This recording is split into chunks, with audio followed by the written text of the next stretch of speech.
Iniciamos el ciclo de preguntas con la televisora Al Mayadin, con la colega Wafika Mehdi, del Líbano.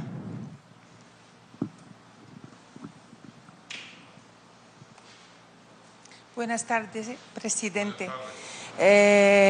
Mi pregunta tiene 3 alitas. Es una pregunta, pero con 3 alas. La primera es que usted ha elaborado una buena parte de la política exterior en la época del comandante Eterno Chávez, esta política exterior que continúa con tanta sabiduría con el canciller Arriaza. Me gustaría saber qué opina usted, en qué medida, o sea, hasta qué punto hay puntos en común y diferencias entre el libreto que se está aplicando contra Venezuela hoy y lo que se ha aplicado contra Siria y Libia, y lo que ha ocurrido en nuestra región árabe. Esta es la primera parte. La segunda parte es que si usted cree que la política exterior venezolana está trabajando para llamar a los países europeos a razonar un poco más y a reconsiderar esta posición injusta y quizás incluso equivocada que se ha tomado con relación a Venezuela. Y la tercera es, la tercera ala es su posición de la resolución que salió de la reunión de Montevideo ayer. Gracias. Bueno, muchas gracias a la agencia del Líbano, medio de comunicación del Líbano. Muchas gracias. Bueno, en primer lugar, hay puntos en comunes entre la política que llevó a la destrucción y el desmembramiento de Libia, llevó a la agresión y destrucción de Siria, y la política que se ha ensayado y se ha aplicado de agresión contra Venezuela. Se pretende destruir países independientes con grandes recursos naturales, y se pretende, a través de una quinta columna de opositores entrenados como agentes de gobiernos extranjeros del gobierno de Estados Unidos, introducir una fuente de perturbación, de caos interno para desmembrar el Estado. En Venezuela no han llegado hasta el punto que llegaron en Libia o que llegaron en Siria, hasta una oposición armada. Lo han intentado, pero no se lo hemos permitido. Y Venezuela está en paz, como ustedes pueden comprobar y vivir todos los días. Y no se lo vamos a permitir bajo ningún aspecto. Que puedan formar grupos terroristas. Han tenido pequeños grupos golpistas, terroristas, para toda esta coyuntura larga. Recientemente capturamos al jefe del grupo terrorista y golpista financiado por el gobierno de Colombia, que pretendía llenar de violencia a Venezuela. El coronel retirado al servicio, mercenario al servicio de Colombia, García Palomo. Una vez que fue capturado, él develó y delató todos sus planes y señaló los grupos que le servían. Las personas, como un topo que teníamos aquí en el Palacio de Miraflores. Durante 6 años tuvimos un topo. Tuvimos al jefe de las comunicaciones del Palacio de Miraflores, que tenía acceso a todo. A todo. Que estuvo detrás del atentado de los drones. El que tenía que protegerme de los drones estaba en el atentado. Un topo aquí, un grupo terrorista. mantenido, financiado desde Colombia. Así que sí han tratado de articular grupos golpistas, terroristas, pero afortunadamente los anticuerpos nacionales tienen capacidad de defensa a través de la inteligencia popular, de la inteligencia estratégica, a través del poder de la Fuerza Armada Nacional Bolivariana. Y yo, que soy un creyente de Dios, a través de la protección de Dios. Si no, no hubiera sobrevivido todo. Tener un topo al lado, al ladito, al lado. Así que hay semejanzas y hay diferencias. Hemos logrado mantener la paz del país. Hemos logrado mantener la integridad y la soberanía nacional. Hemos logrado mantener la unión cívico-militar. Hemos ido fortaleciendo una poderosa Fuerza Armada Nacional Bolivariana. Y hemos logrado mantener el poder del Estado como un todo. El Estado venezolano, en cada uno de sus poderes, está funcionando plena y totalmente y de manera soberana. El Poder Judicial, 100%. El Poder Electoral, 100%. El Poder Ciudadano en Venezuela, que es la unión de la Fiscalía General, la Contraloría General y la Defensoría del Pueblo, establece un poder, el poder moral, el poder ciudadano, funciona al 100%. El Poder Ejecutivo al 100%, y aquí quien está gobernando en Venezuela es el presidente electo por el pueblo, Nicolás Maduro. Solamente hay perturbación en un poder, el legislativo, y ya se va a resolver con elecciones. Así que hay semejanzas y hay estas diferencias. País en paz, integrado, soberano, democrático, con el Estado funcionando, con la sociedad funcionando y, bueno, enfrentando los problemas que tiene nuestra sociedad o cualquier sociedad normalmente.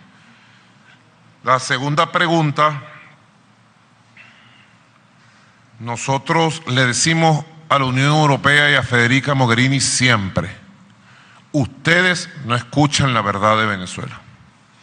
Ustedes están sordos ante la verdad de una revolución con 20 años de patrimonio democrático.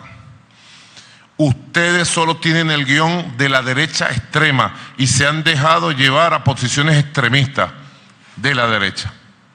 Y la Unión Europea está condenada, Federica Mogherini, al fracaso si sigue escuchando, atendiendo y obedeciendo a la extrema derecha venezolana. Como decía John Lennon en su canción, decía John Lennon: solo pedimos una oportunidad a la paz. La canción de John Lennon, ¿verdad? Con John Lennon decimos de Venezuela: solo pedimos de la Unión Europea una oportunidad a la paz, al diálogo, y que nos escuchen, que nos escuchen. Nos haremos escuchar por la Unión Europea. Esa es nuestra política exterior hacia la Unión Europea. Que escuchen la verdad de Venezuela y que dejen de sus posiciones ideologizantes. Han ideologizado las relaciones internacionales con Venezuela y se han ido a la extrema derecha. Y no pueden entender lo que sucede en Venezuela. Ojalá, siempre digo, ínchala, haya un rayo de luz para que algún día escuchen de verdad a Venezuela y no se dejen llevar por las posiciones del lobby extremista que llega a Bruselas. Tercer lugar, la tercera pregunta.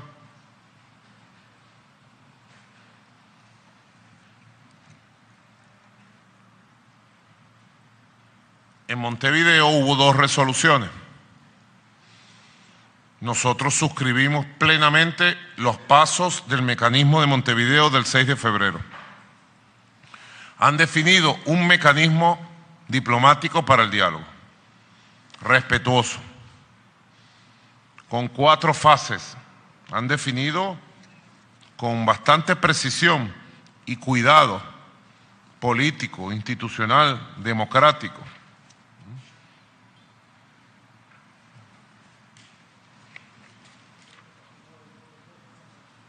Cuatro fases importantes que nuestro pueblo debe saber.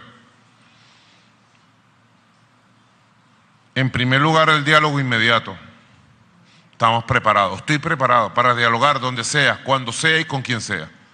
Ya. A través de mi persona directa o a través de enviados especiales. El segundo paso, la negociación. ¿Listo para negociar? Si la política es negociación, tú propones, yo propongo, y vamos conversando y vamos avanzando. Estoy de acuerdo, no estoy de acuerdo con tal punto, bueno, pero se avanza. En tercer lugar, los compromisos. La construcción y suscripción de acuerdos. Estoy listo para suscribir acuerdos por la paz de Venezuela. Ya, estoy listo. Siempre he estado listo. Y en tercer lugar, la implementación y los mecanismos de compromiso siempre establecidos en cualquier acuerdo. Venezuela suscribe plenamente y se incorpora a las convocatorias del mecanismo de Montevideo. Ahora, también en Montevideo, ayer jueves 7, hubo otro documento del grupo de contacto de la Unión Europea.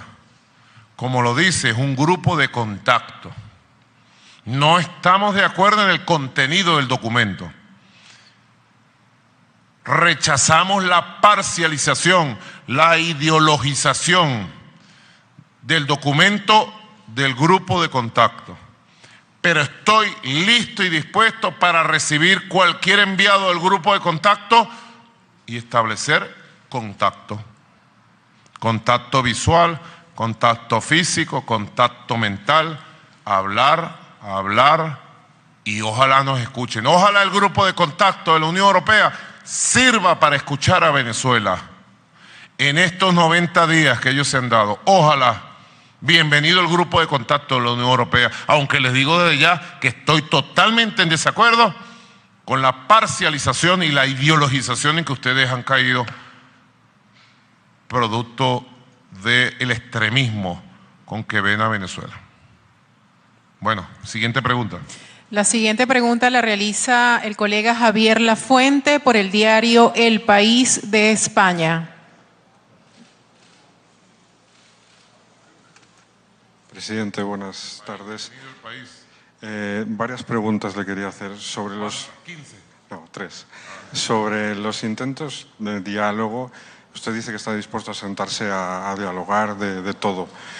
¿Esos intentos incluyen también la posibilidad de que se llegue a un acuerdo para unas elecciones presidenciales o las descarta de plano?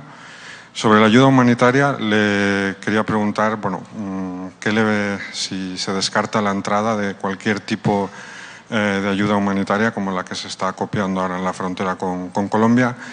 Y por último también le quería preguntar por el goteo de deserciones de militares, de funcionarios que está habiendo, si le preocupa, y qué opinión también le merece la reunión que tuvo esta semana Juan Guaidó con exministros de Hugo Chávez. Gracias.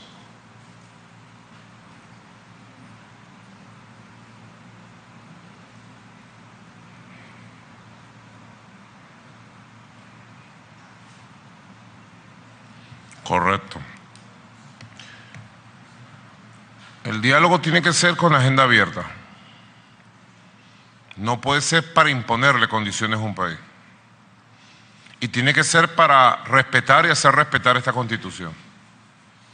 Eso es muy importante y tiene que ser de puertas abiertas al país. Buscar el mecanismo para que el diálogo sea de puertas abiertas al país. El país pueda ver el diálogo, conocer el diálogo, participar en el diálogo. Sea un verdadero diálogo nacional, no un diálogo de cúpulas. La cúpula 1 y la cúpula 2. El grupo 1 y el grupo 2. No, tiene que ser un diálogo de todo el país, porque el país le pertenece a todos los venezolanos y venezolanas. Entonces es bonito pensar en el diálogo, porque uno piensa en los mecanismos de consulta, a través de las redes sociales, a través de asambleas abiertas, unitarias, un gran diálogo social, político, cultural, humano, que dé ejemplo al mundo de la democracia venezolana, para respetar la Constitución.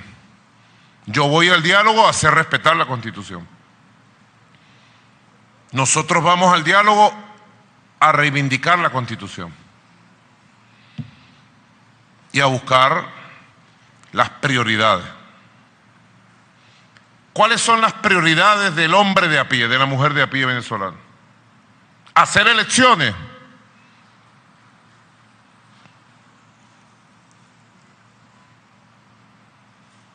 Creo que no. Te respondo mi convicción. La prioridad de la mujer y el hombre venezolano es la recuperación de la economía, la estabilización de la economía, el crecimiento de la economía, la producción de riqueza, por encima de cualquier cosa. La segunda gran prioridad, la paz del país, la paz con soberanía, la paz con igualdad, la paz con libertad. Y un tercer nivel de prioridades, la estabilidad institucional y política. Y en ese sentido, el único órgano que aquí no se ha relegitimado electoralmente es la Asamblea Nacional. Yo he propuesto que se hagan elecciones adelantadas de la Asamblea Nacional y lo ratifico. Yo quiero ver al pueblo votando y eligiendo una nueva Asamblea Nacional que estabilice el país, que ayude al país, que supere el pantano en que esta gente metió a la Asamblea Nacional del Poder Legislativo del país. Han entregado la Asamblea Nacional a intereses extranjeros, al imperio estadounidense. Yo quiero ver al pueblo eligiendo soberanamente una nueva Asamblea Nacional. Son posiciones firmes, por eso es que digo que nos escuchen, nosotros somos de verdad. Como esta tabla, somos de madera ancestral. Si no, no estuviéramos aquí. Nosotros no estamos aquí por un acto de fuerza. Estamos aquí por un acto legítimo, constitucional, por la voluntad popular. Y se nos quiere desconocer con una campaña mundial. Te digo más. ¿Cómo es que te llamas tú? Javier. ¿Tú eres de Madrid? No, ¿de dónde? Santander. ¿De qué equipo de fútbol eres? Del Real Madrid. Yo soy del Barcelona. Empatamos antes de ayer, 1-1.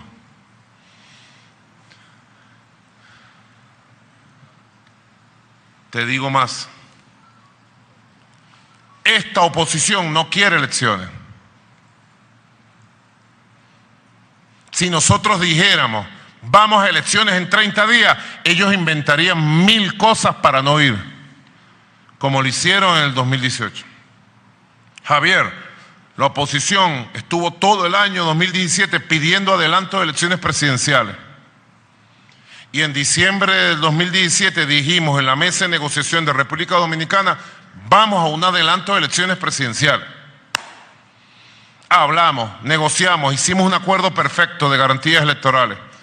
Pusimos la fecha del 22 de abril, adelantada por petición de la oposición. Y cuando íbamos a firmar, en el último minuto se retiraron, se fueron, se negaron a firmar por una llamada que hizo Juan Manuel Santos a Julio Borges, que era el jefe de la mesa de diálogo por la oposición. Se retiraron. Después vinieron en conversaciones privadas y pidieron, denos una otra fecha, y acordamos el 20 de mayo, 4 semanas más. Y cuando íbamos a firmar, solo vino una parte de la oposición y firmó el señor Henry Falcón, candidato presidencial, y el señor Javier Bertucci. Las elecciones del 20 de mayo se hicieron bajo un acuerdo de garantías negociado en República Dominicana y ampliado en Caracas. Aquí el problema de ellos es asaltar el poder, es imponerse en el poder, es dar un golpe de Estado y entrar con las fuerzas gringas a apoderarse de nuestra riqueza, esa es la verdad. Si Venezuela produjera papas y cambures, no estuviera en el centro del huracán imperialista. Tenemos que aceptar que hay un imperio, el imperio estadounidense existe y tiene sus ojos puestos en las riquezas de los pueblos y cree que América Latina es su patio trasero. Nos ve a nosotros como patio trasero, con desprecio, con desdén, y quiere nuestra riqueza, y ha armado toda esta maniobra, toda esta presión, toda esta agresión, con un solo objetivo, apoderarse de Venezuela. Ellos no quieren elecciones, ellos quieren un golpe de Estado y arrasar con nosotros. Tipo Pinochet, Javier, tipo Pinochet. a veces nosotros decimos estas cosas duras y crudas. Y en Europa y en algunos lugares lo ven como exagerado o extremista, y no es exagerado. Ellos quieren imponer en Venezuela un Pinochet.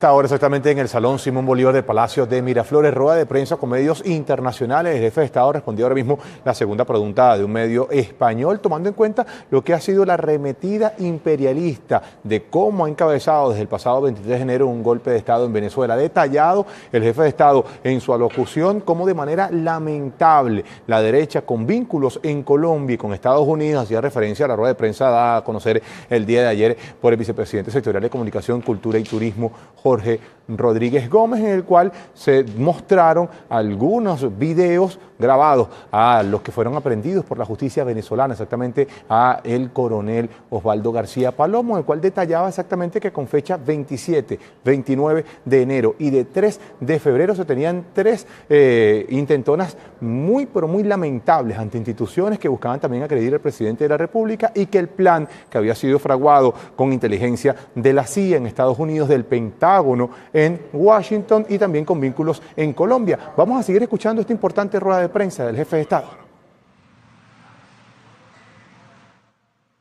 Una cosa que ellos aprobaron. La Asamblea Nacional en desacato aprobó algo llamado el Estatuto de la Transición. Yo quisiera, de verdad, a ustedes, comunicadores sociales, a los que nos escuchan a través de las redes sociales, yo quisiera que ustedes, Jorge Rodríguez, distribuyéramos el llamado Estatuto de Transición. Y yo quisiera que ustedes lo leyeran. Si la Asamblea Nacional Constituyente aprobara algo parecido, ustedes, todos los medios de comunicación del mundo dirían golpe de Estado de Maduro. Pero como lo aprueba la extrema derecha en una asamblea en desacato, no tiene ninguna vigencia eso en el país, pero lo aprueban ellos internamente. Es impresionante cómo sustituyen la Constitución de la República o pretenden derogar la Constitución de la República con una ley de transición. Es increíble, Javier, cómo se pasan por encima el artículo 233 que ellos invocan. El artículo 233 los obliga a ellos a convocar en 30 días elecciones presidenciales, a realizarlas en 30 días. Es taxativo. Ustedes lo pueden leer, seguro lo han leído varias veces, el 233. Si la payasada de ellos de asumir una presidencia interina tuviera alguna vigencia, ya ellos debieran haber convocado a elecciones, como hice yo como presidente encargado en el 2013. Yo fui presidente encargado en 2013.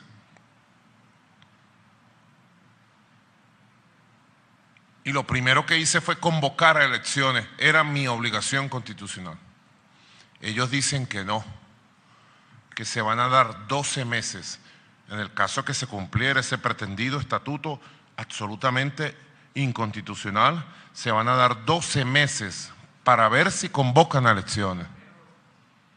Al menos 12 meses. Yo los invito a ustedes a hacer un trabajo de investigación y de difusión de los alcances golpistas de ese estatuto y de cómo ellos ven la democracia y cómo ven al país. Así de sencillo. Es muy importante. En segundo lugar, sobre el tema del show de la ayuda humanitaria. La ayuda humanitaria la han convertido en un show para justificar una intervención en el país. Y es un show barato también para humillar a los venezolanos, para humillarnos. Nos bloquean casi 10.000 millones de dólares en el mundo. Nos roban el oro. Nos bloquean dinero del petróleo en el mundo. Y después vine a sacar 20 millones de dólares para decirle a los mendigos, saquen la mano. Y ahí les va eso, una migaja. Venezuela no va a permitir el show de la ayuda humanitaria falsa porque no somos mendigos de nadie. Así de sencillo. Tenemos la capacidad de trabajo, de producción para atender a 6 millones de hogares mensuales, permanentes, como no se atiende en ningún lugar del mundo. Tenemos la capacidad para darle educación a nuestros niños y niñas, para darle salud a nuestro pueblo, para darle vivienda a nuestro pueblo. Tenemos la capacidad para darle empleo y seguridad social a los trabajadores venezolanos. Claro que sí, vamos a seguir teniendo la capacidad. ¿Problemas en Venezuela? Los atendemos. ¿Que los hay? Los hay. Pero Venezuela no está en ninguna crisis humanitaria fabricada desde Washington, desde hace ya 4 años, para intervenir a nuestro país. Es el expediente que completa la intervención. El expediente que completa la intervención es el show de la ayuda humanitaria. Y nosotros nos plantamos a denunciar este show. Sencillo, en Venezuela no hay mendigos. No vamos a ser mendigos de nadie. Si quieren ayudar a Venezuela, liberen el dinero que nos tienen bloqueado y secuestrado, que es nuestro, que es del país. Es un juego macabro, ¿ves? Macabro. Los apretamos por el cuello y los hacemos pedir migajas, perdón. Les robamos el dinero y después les ofrecemos papel toalé, como le lanzó Donald Trump al pueblo de Puerto Rico. Papel toalé le fue a llevar al pueblo de Puerto Rico. Y lo abandonaron. Toda esa ayuda humanitaria, agárrenla y se la dan al pueblo de Cúcuta, que tiene bastante necesidad. 70% de pobreza ahí en el norte de Santander, ahí en Cúcuta. Casi el 40% de refugiados que hay colombianos huyendo de la guerra que se ha recrudecido. Que vayan a llevarles alimento al pueblo de Cúcuta, que está desempleado un 40%, 70% de pobreza, 30% de miseria, de pobreza extrema. Y que dejen el show. ¿Por qué no van a ayudar al pueblo de Cúcuta y de Colombia? ¿Por qué no le dan empleo, educación gratuita, salud gratuita, ingresos dignos? Nosotros vamos a enfrentar con nuestra verdad. Digan lo que digan, nos vamos a plantar contra nuestra verdad. Y al final va a prevalecer la verdad de Venezuela, por encima de cualquier cosa. Tu tercera pregunta sobre el llamado goteo, que se vaya quien quiera. Somos más libres, que se vaya quien quiera. Esa es mi consigna. Quien se quiera ir porque no tiene la convicción de patria, que se vaya. Siguiente pregunta. La tercera pregunta la realiza por la agencia TASS de Rusia, Vladimir Kostirev. Señor Maduro, bueno, позвольте задать вопрос на русском. Если противники правительства попытаются провести гуманитарную помощь в страну с территории других стран без разрешения правительства, как вы будете действовать? Gracias. ¿Qué acciones tomaría su gobierno si habrá un intento de llevar la ayuda humanitaria hacia el país sin su permiso? Bueno, lo que hemos tomado hasta ahora, la acción legal. Todo que sea legal. Venezuela permanentemente importa a través de sus fronteras terrestres y marítimas gran cantidad de productos de todo tipo, insumos, materias primas. Buena parte de los mercados que llevamos a los 6 millones de hogares los traemos del exterior también. Eso significa inversiones anuales por encima de los 10.000, 12.000 millones de dólares directos para medicina, alimento, insumos, materia prima, y lo vamos a seguir siendo. y no vamos a permitir que por ningún lado se viole nuestra soberanía. Así de sencillo. Actuaremos legal y correctamente.